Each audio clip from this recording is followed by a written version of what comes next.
Hello and welcome to the Investing Iguana, where we help you grow your money like a boss. I'm your host, and today we're going to talk about how to negotiate your salary and get paid what you deserve. Whether you're looking for a new job or you want to ask for a raise, negotiating your salary is a crucial skill that can make a huge difference in your income and your career. But how do you do it effectively? How do you avoid common pitfalls and mistakes? And how do you get the best deal possible without burning any bridges? That's what we're going to cover in this video, so stay tuned until the end. Why negotiate your salary? Before we dive into the tips and tricks, let me ask you a question. Do you know how much you're worth? I don't mean your self-worth or your net worth, I mean your market value as a professional.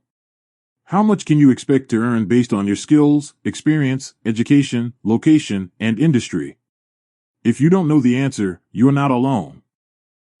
Many people don't have a clear idea of how much they should be paid for their work, and that can lead to underestimating or overestimating their value.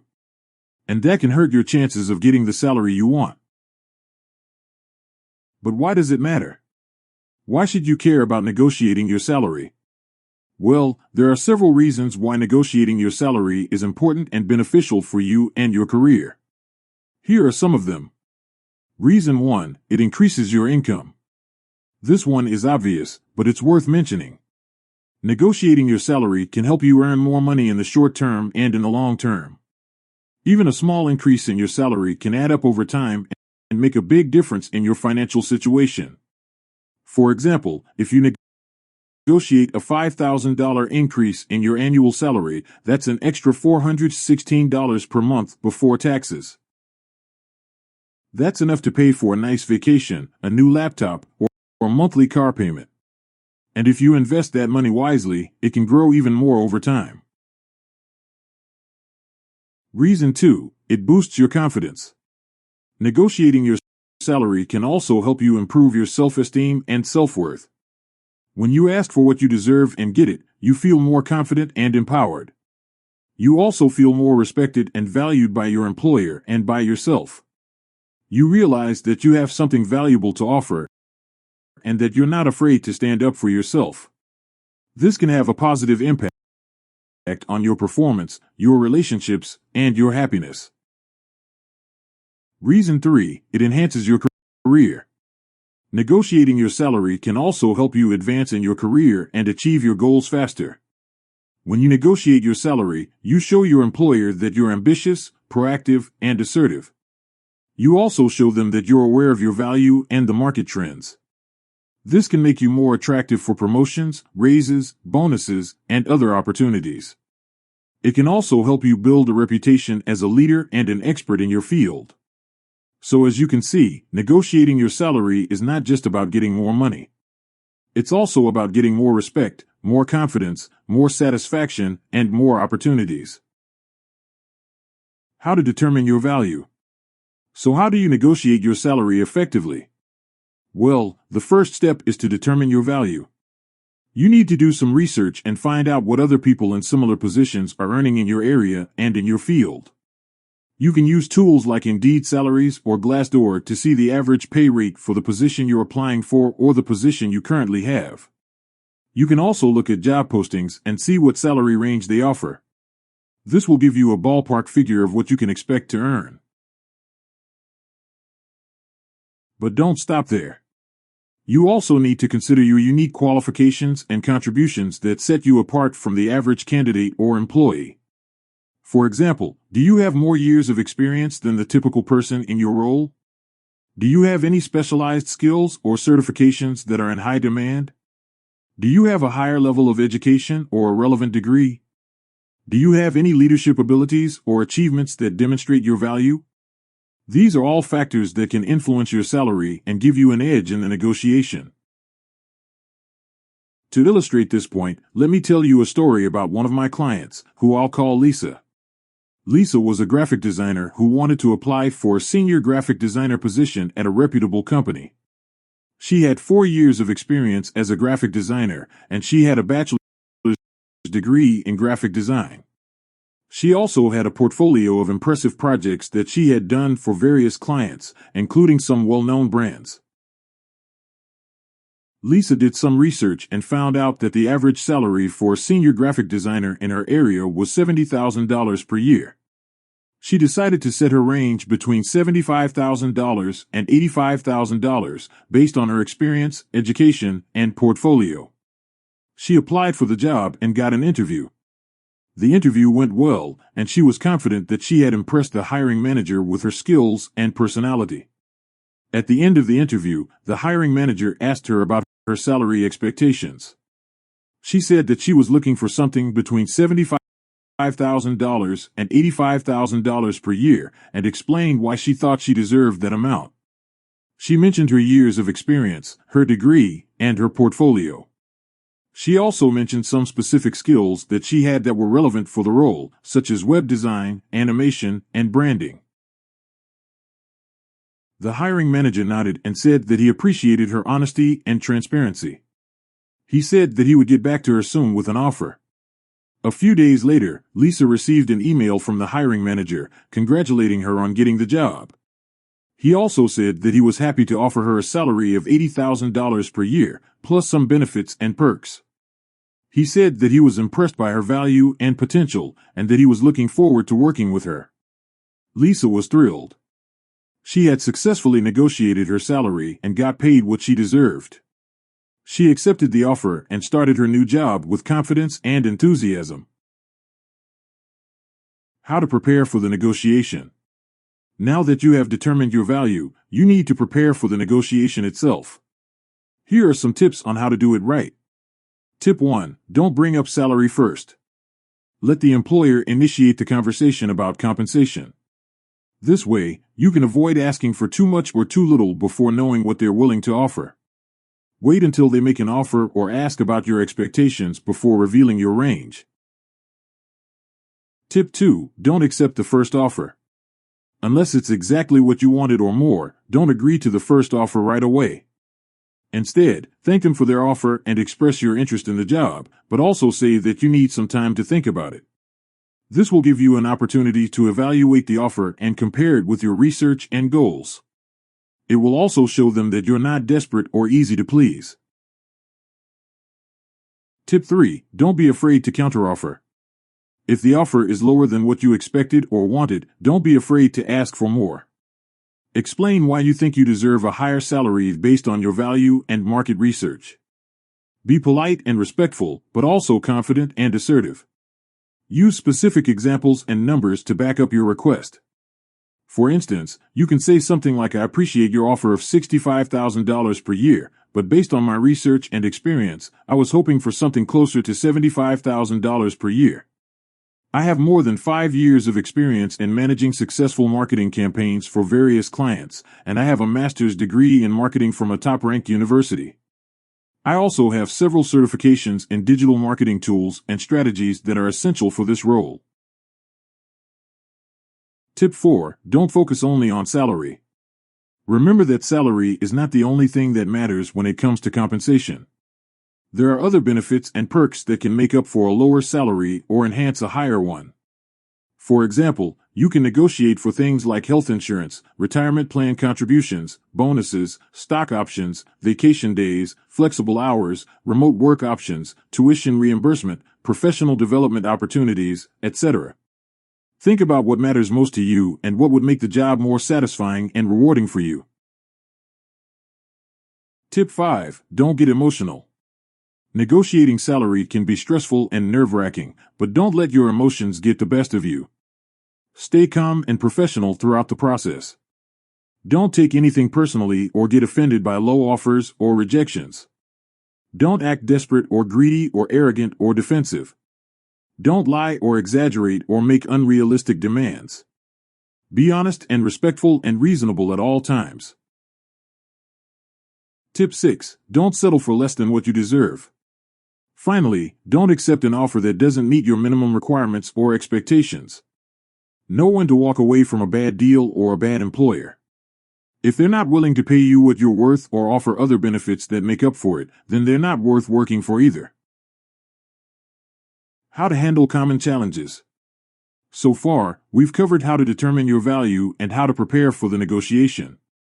But what if you encounter some challenges or obstacles along the way? What if the employer asks you some tricky questions or makes some unreasonable demands? How do you handle them without losing your cool or your leverage? Here are some common challenges that you might face and how to overcome them. Challenge 1. What is your current salary? This is a question that many employers like to ask, especially at the beginning of the negotiation. They might use it to gauge your expectations or to anchor their offer. However, this question can also put you at a disadvantage, especially if your current salary is lower than what you're aiming for or what the market pays. If you reveal your current salary, you might limit your bargaining power or give the impression that you're not worth more. So how do you answer this question? Well, there are a few ways to do it. One way is to deflect the question and focus on your value instead. For example, you can say something like, "I'm not comfortable disclosing my current salary, as I don't think it reflects my true value or potential. What I'm looking for is a salary that is fair and competitive based on my skills, experience, and the market rate." Another way is to give a range instead of a specific number.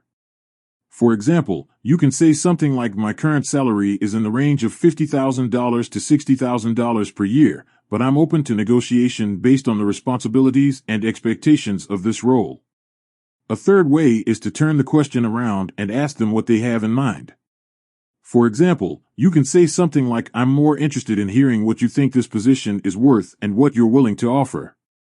This way, you can avoid revealing your current salary and get them to make the first move. Challenge 2. We don't have the budget for that. This is a common objection that employers might use to justify a low offer or to reject your counteroffer. They might say that they have a fixed budget for the position or that they can't afford to pay you more. However, this objection might not always be true or valid. Sometimes, employers might use it as a negotiation tactic to test your resolve or to see if you'll accept less.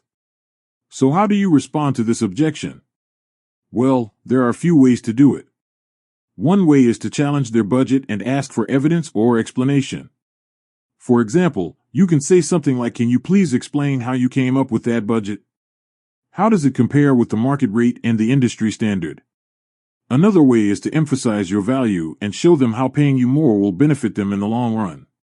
For example, you can say something like, "I understand that you have a budget constraint, but I also believe that I can bring a lot of value to your company and help you achieve your goals faster and better. Paying me more will be an investment that will pay off in terms of increased productivity, quality, and revenue." A third way is to explore other options and alternatives that can make up for a lower salary.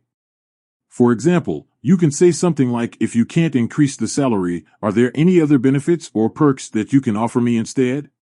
For instance, can you offer me more vacation days, flexible hours, remote work options, stock options, etc.? This way, you can show them that you're flexible and willing to compromise, but also that you're not willing to settle for less than what you deserve. Challenge 3. Take it or leave it. This is another common objection that employers might use to pressure you into accepting their offer or to end the negotiation.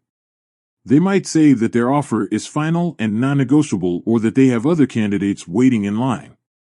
However, this objection might also be a bluff or a sign of desperation. Sometimes, employers might use it as a last resort to get you to agree or to see if you'll back down. So how do you deal with this objection? Well, there are a few ways to do it.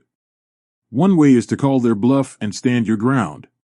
For example, you can say something like, "I'm sorry, but I can't accept your offer as it is. It's too low compared to my value and the market rate. If this is really your final offer, then I'm afraid we'll have to part ways." Another way is to ask for more time and leverage your other options. For example, you can say something like, "I appreciate your offer, thank you for the offer. I need some time to think about it, as I have other offers that I am considering. I want to make the best decision for myself and my career." A third way to negotiate your salary is to appeal to the employer's emotions and values. This can be done by building rapport and trust with the employer. For example, you could say something like, "I really like your company and your vision. I think we have a great fit. I want to work with you, but I also want to feel valued and respected. Can we please find a middle ground that works for both of us?" This approach can be effective because it shows the employer that you are interested in the job and that you value their company. It also shows that you are willing to compromise. This way, you can try to persuade them to reconsider their offer or to reopen the negotiation. How to close the deal. So you've determined your value, prepared for the negotiation, and handled the challenges. Now what? How do you close the deal and seal the agreement? Here are some tips on how to do it right. Tip 1. Get it in writing. Once you've reached a verbal agreement with the employer, make sure you get it in writing. Ask them to send you a formal offer letter or contract that outlines the details of your compensation and benefits package. This will help you avoid any misunderstandings or disputes later on. It will also give you a chance to review the offer and make sure it matches what you agreed on. Tip 2. Read the fine print. Before you sign anything, make sure you read the offer letter or contract carefully and thoroughly. Pay attention to the fine print and look for any clauses or conditions that might affect your salary or benefits. For example, look for things like probation periods, performance reviews, bonus criteria, termination policies, non-compete agreements, etc. If you have any questions or concerns, don't hesitate to ask the employer for clarification or explanation. Tip 3. Negotiate the start date. Another thing you might want to negotiate is your start date. Depending on your situation, you might want to start sooner or later than what the employer suggests. For example, if you're currently employed, you might want to give your current employer enough notice and time to transition your responsibilities. Or if you're relocating for the job, you might want to have some time to move and settle in. Or if you have some personal or professional commitments, you might want to finish them before starting a new job. Whatever your reason, be honest and respectful with the employer and try to find a mutually agreeable start date. Tip 4. Express your gratitude. Finally, don't forget to express your gratitude and appreciation to the employer for offering you the job and agreeing to your terms. Thank them for their time and consideration and for their flexibility and generosity. Tell them how excited and eager you are to join their team and contribute to their success. Send them a thank you note or email after you accept the offer and confirm your start date. In this video, I have shared with you how to negotiate your salary and get paid what you deserve. I hope this video was helpful and informative. If you have any questions or comments, please leave them below. Thank you for watching, and I'll see you next time on the Investing Iguana.